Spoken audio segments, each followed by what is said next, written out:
J'ai choisi de me présenter au Prix Riné pour me lancer un défi, de voir où est-ce que je pouvais aller avec un travail que j'avais accompli et aussi également par curiosité des rencontres, de l'expérience que ça pourrait m'apporter.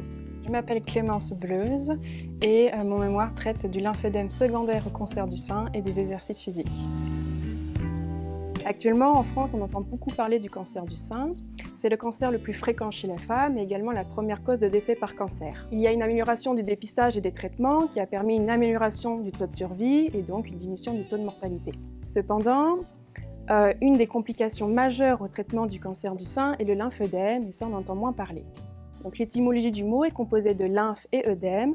Le lymphédème, c'est donc une accumulation de liquide lymphatique qui va engendrer un œdème, donc une augmentation de volume de la zone touchée. Dans le cas du cancer du sein, le lymphédème va être causé par une altération du système lymphatique qui va donc engendrer un œdème du membre supérieur, comme en voici un exemple sur la photo avec une atteinte du membre supérieur droit. Les patients qui vont être atteints d'un lymphédème vont être sujets à plusieurs conséquences. Par exemple, des sensations de lourdeur, des douleurs articulaires, des complications cutanées, des complications infectieuses.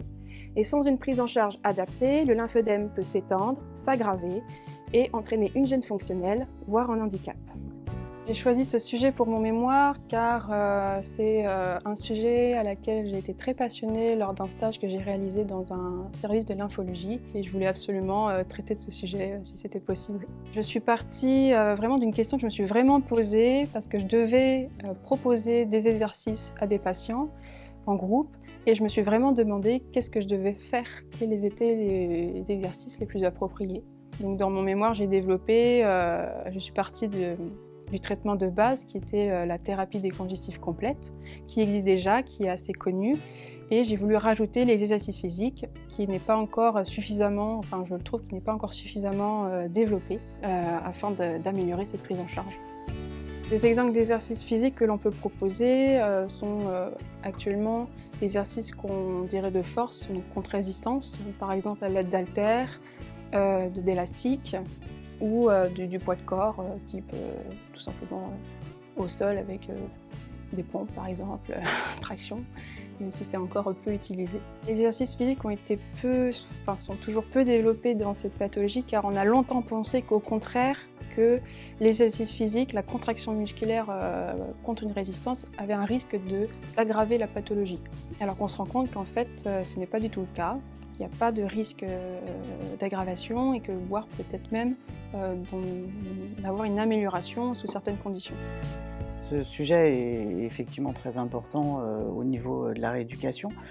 C'est vrai que les cancers du sein, même si on voit moins aujourd'hui de gros bras et de gros œdèmes parce que les techniques chirurgicales sont plus précises, on a encore chez 25% des patientes des problèmes d'œdème qui les gênent dans leur vie de tous les jours au niveau fonctionnel.